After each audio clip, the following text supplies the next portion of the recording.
Hello and welcome to Deal Makers. Now, scars from the 2G scam have not even healed, and corporate India finds itself in yet another mess, the coal scam.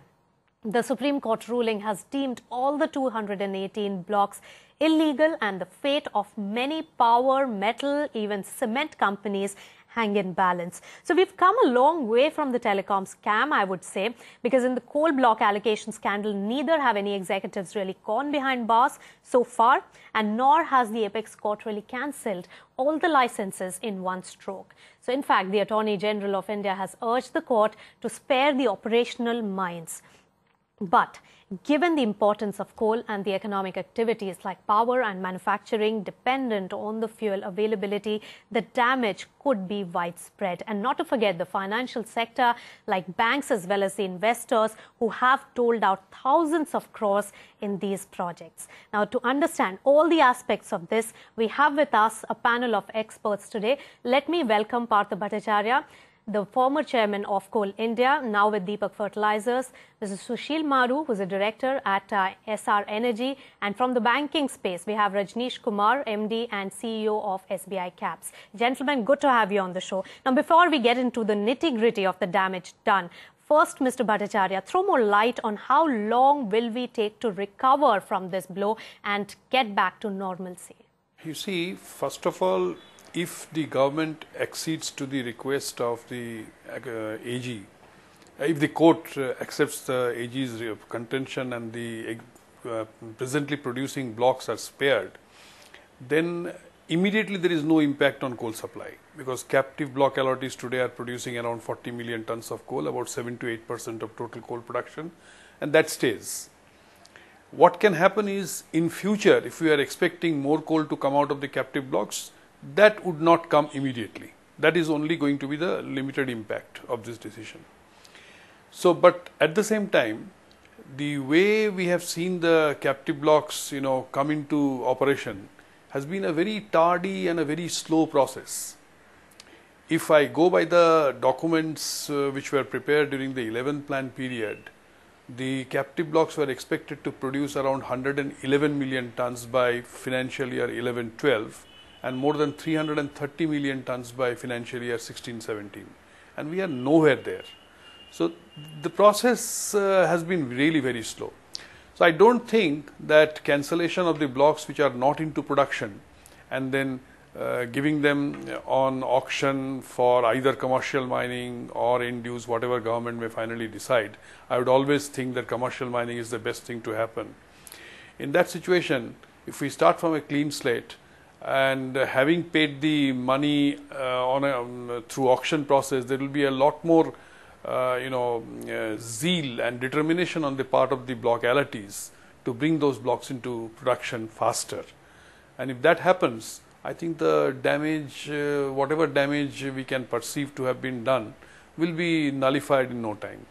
It will be better for the country will witness a faster growth in coal production once the blocks are allotted through auction than what would have happened if the blocks continued to remain with the block allottees and the Supreme Court judgment would not have taken place. I think the progress was really very, very slow, and at the same slow pace, we would have been really much away from the desirable state of affairs.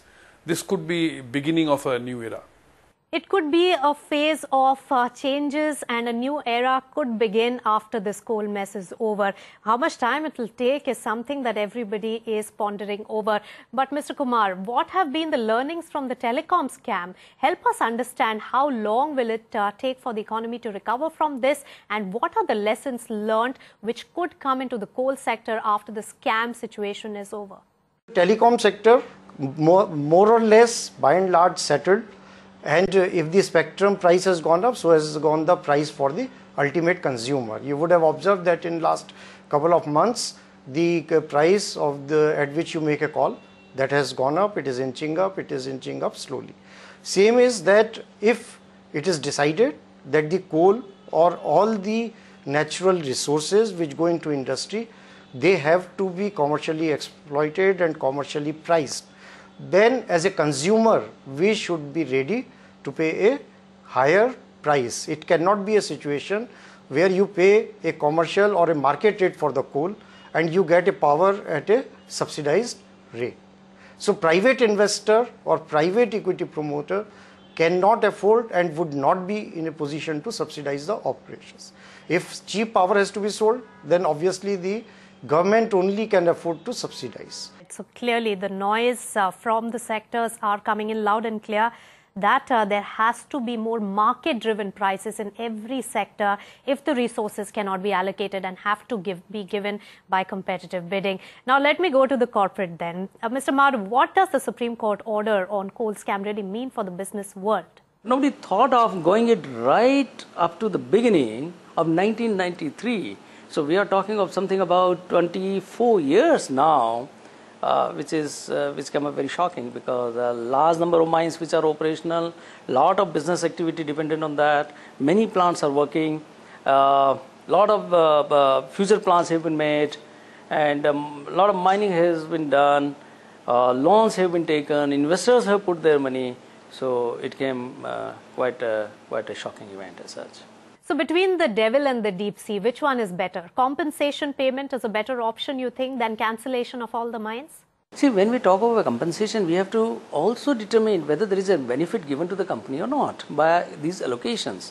When we say that raw material cost, like as a captive coal mine for a power plant, which are allowing the coal cost to pass through to ultimate consumer, there is no benefit coming to the companies. So when the companies are not getting benefited because of financially, getting benefited because of the captive coal mine, I think it's just a convenience. It's assurance of the raw material. So the compensation, what we are thinking, though now it's very theoretical to talk of the compensation, but there is no reason of any kind of high compensation. There is no reason of any compensation at all in those kind of cases, because no one is getting benefited. But if we say that okay, let there be a compensation, it should be there, because there was no transparency in giving a coal mine, and there were no proper rights, there were no proper justification, and there should be a compensation. Then in any case, when we talk of the cost pass-through, yes, compensation in those particular cases only has to be automatically passed on. Because when there is no gain, there is no loss also at the same time. But there are two segments of companies or power companies especially, where there is a pass-through of higher fuel costs and where there isn't. Now 295 rupees per ton of additional royalty to be charged, that's a proposal for the operational mines to be levied since the start of mining operations there. Now Mr. Bhattacharya, help us understand how much of a difference will this make? Well, this is actually the value of getting a block to the end-use plant. I would put it that way. I mean, naturally, one would not expect such kind of a thing to come free. So the value, instead of realizing it upfront, it is being realized on a per tonne basis. And I would think that's okay, because you see 295 rupees per ton would amount to something like about $4 or about $5 a ton. And for a mine which is up and running, $5 a ton is not a very unreasonable price to charge. In any country, if you want to acquire a mine, which is where the reserves are proven and you can straight away put in equipment and get the coal, you would have to pay that kind of money. In the banking space, what it will do is throw your risk-reward ratio into a tizzy. Do most of the projects now need a financial remodeling, Mr. Kumar? When you are doing financial modeling, there are certain assumptions and presumptions, and if the fundamental of that is taken out, then the whole number game changes, and then you have to do a financial remodeling, and then who takes what hit, in what manner the capital can be protected. Ultimately, capital is capital, whether it has been provided by the lender or it has been provided by the equity investor. I think any action which destroys capital would also cause, I think, a lot of harm. So, Mr. Maroo, what about the projects which are still under construction? Of course, the mines had been given, there is no work done on the mine, but the projects are based on these mines that had been allocated. Do you think that the feasibility of these new projects is completely gone now? Now, when we say that those mines are not there, now the question comes up, who is going to develop those coal mines?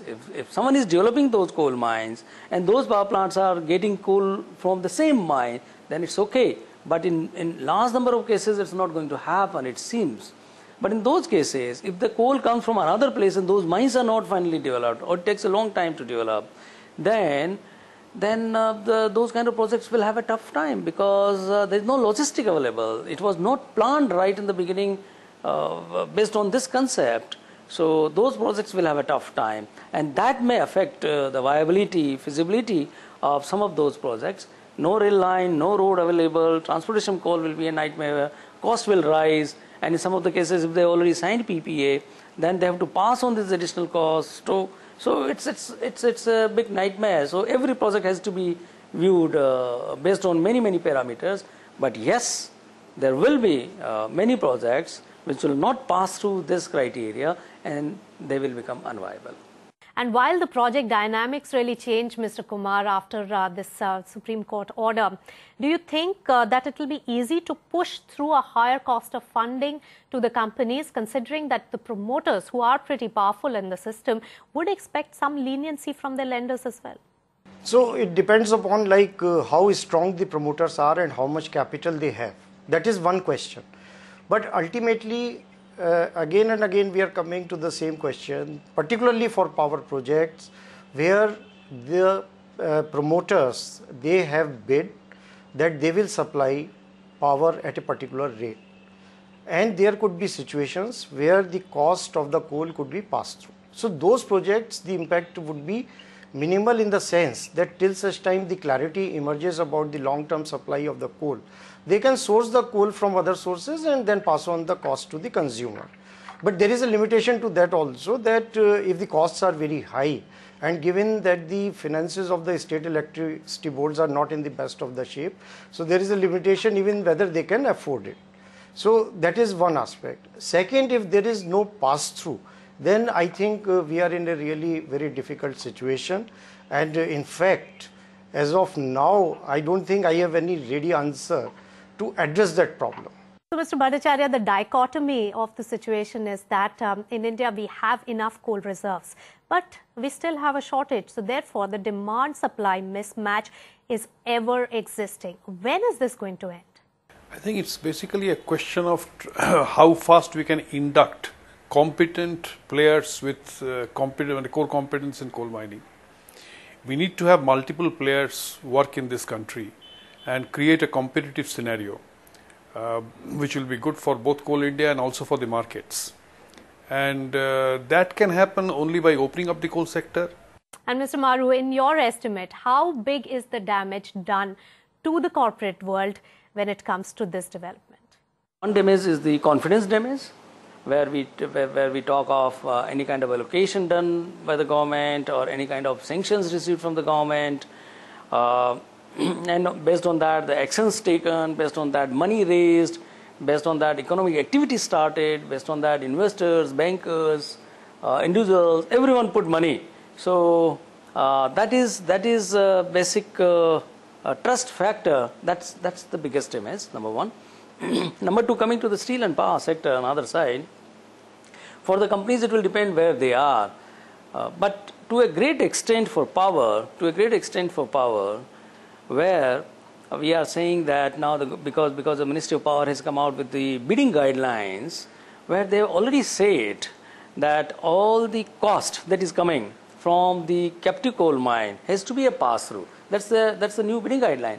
So the companies are not unduly benefited by getting a coal mine. In fact, the benefit to the power sector by getting a captive coal mine largely is the convenience that they have a power plant close to the coal mine, largely pithead now coming up, and also the availability is guaranteed and assured, which is not the case when they procure coal from Coal India Limited. We'll slip into a short breather at this point, but remember that the deal dynamics in the sectors using coal are in for a tectonic shift after the coal scam development. What will change and what could be the new normal? Our experts will tell us right after this short break. Stay tuned for that.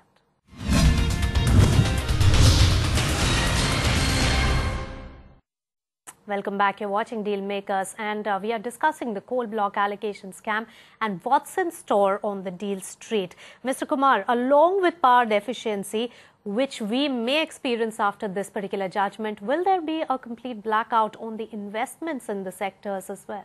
So whether it is steel or it is power plant, no investor would risk their money. They may be equity investor, they may be private equity investor, they may be lender. But we have to realize that this company, if it has to grow, you need investment in infrastructure. And power and steel, they are very critical for the GDP growth of the country. That has been established, but Mr. Kumar, what about the equity investors in the sector? You said that as far as lenders are concerned, there has to be a financial remodeling. Now, what about you've been the iBanker to many deals also. You brought in many equity investors into many projects and many companies. Their risk-reward ratio also sets to change. What happens to them then? Not many projects have taken off the ground. So the real problem is the ongoing projects and where they are dependent upon the fuel linkage or the captive coal mine.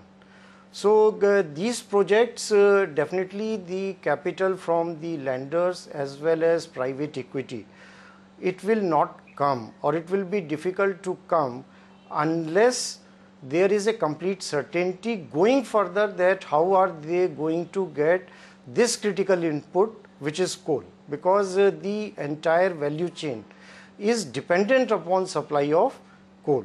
So there are various sources you could import, you could get it through e-auction, or if there's and the pricing of the output, which is power. So it is linked to that.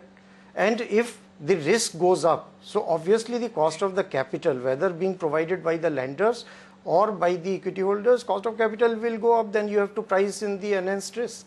Now, Mr. Bhattacharya, the Supreme Court says that let's start coal mining on a clean note, let's auction them and allow the existing holders to meet the lowest bid. Now, here again, I can't help but compare with the lessons learned from the telecom scam. Auction and the reserve price discovery. How complicated or easy is that, Mr. Bhattacharya? Well, I think the Ministry of Coal has formulated their guidelines for carrying out the auction process. A lot of thinking has gone into it.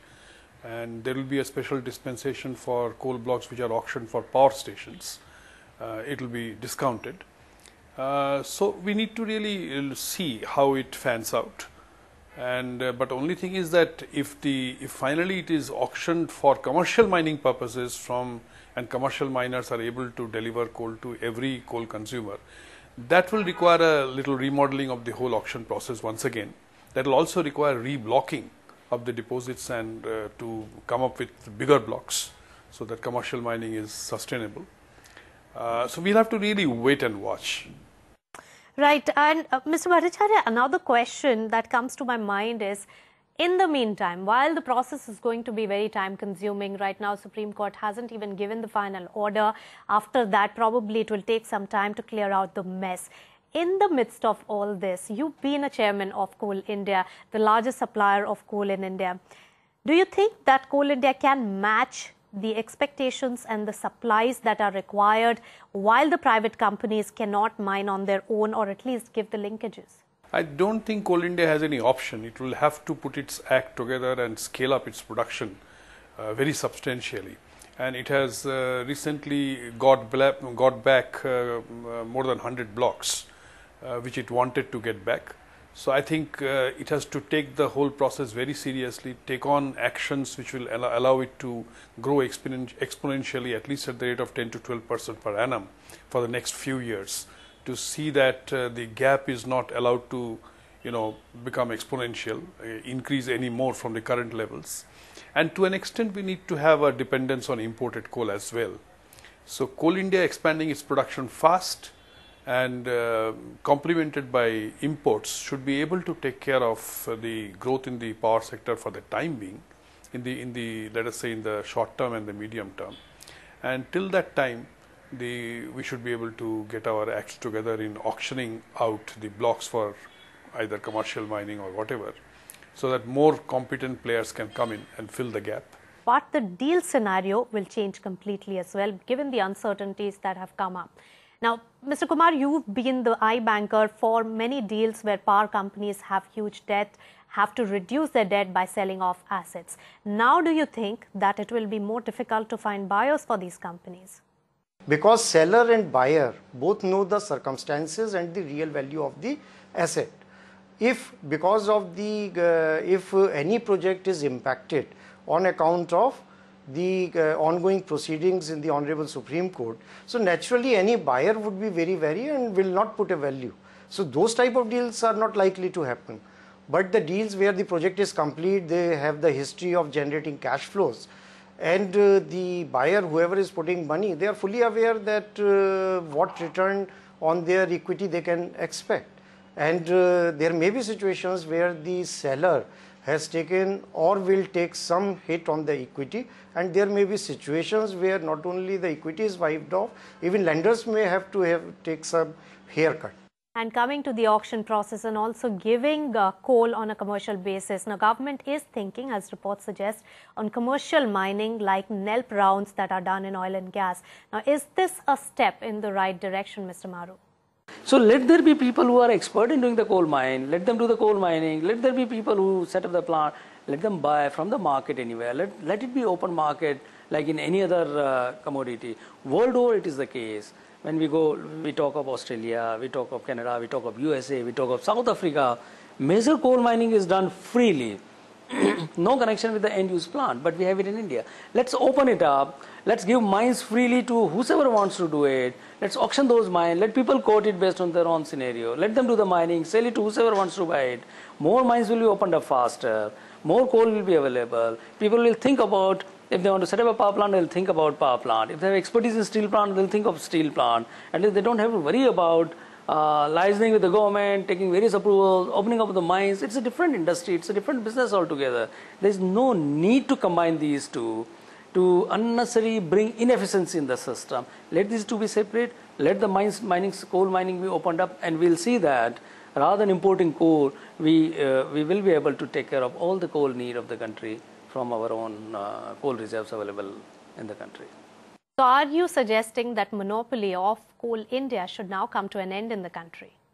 Competition can only reduce the mining cost. And I believe that going forward, in any case, in the world, energy cost is falling. What we have seen that, like in USA, because of shale gas, the shale oil, energy cost is falling. We cannot remain internationally competitive if we keep the energy cost very high in the country by supporting monopoly or by holding on to inefficiencies. We have to bring down the energy cost in the country. We have to bring down the power tariff also in the country if we want to remain internationally competitive. But we cannot do so by artificially reducing the tariff. We have to bring efficiency, we have to reduce the cost, and that way we bring the energy cost lower in the country and become internationally competitive. Otherwise, we'll have a tough time in international competition. So, Mr. Bhattacharya, in this entire discussion, you've been talking about the competition which should increase in the coal sector. Now, you've been a chairman of Coal India. You also are suggesting that Coal India's monopoly should end. Now that you're out of the company, you can talk about it. No, even while I was within the company, I always felt that Coal India does have the capability of fighting competition, because it is, if you look at open cast coal, for example, 91% of the coal is produced in open cast mining, and Coal India happens to be one of the low cost open cast coal miners in the world. And that is the reason why it could see that kind of a valuation during its IPO. So there is nothing that is going to happen to Coal India if it faces competition. All that can happen is it can become even more efficient. So it will be good for Coal India, it will be good for the sector, it will be good for the consumers, and it will be good for the country if the coal sector is opened up to competition. All right. While in this discussion, we are talking about the entire policy change, overhauling the entire sector for better governance and better transparency going forward. Mr. Maroo, I'd like to ask you the final question. Do you think that corporate India is accountable for this mess at all? And what could have the business houses done differently to avoid this situation? In any case, corporate India doesn't have any control on the government system and the policies. And the government decides a system, government decides the sets of the screening committee, decisions takes place, and all those things continue in a certain order. I don't think corporate houses could have done anything different. I feel that it's like a change taking place in the country. It's like the way we used to do business in the past, the whole style, the whole allocation of resources, the whole business practices, not only in this field but in many other fields, are changing. All right, gentlemen, on that note, we've come to the end of this discussion. So the damage is done, but how long will we as well as the economy take to recuperate, especially at a critical juncture like this, is the big question we are trying to find an answer to. But one thing is pretty clear. Whenever that happens, we are in for much more certain times. Only and only the wait cannot be too long to sustain. With that, thanks, gentlemen, Mr. Bhattacharya, Mr. Kumar and Mr. Maroo for joining us with your valuable perspective on this discussion. And thanks to our viewers for joining us. Goodbye.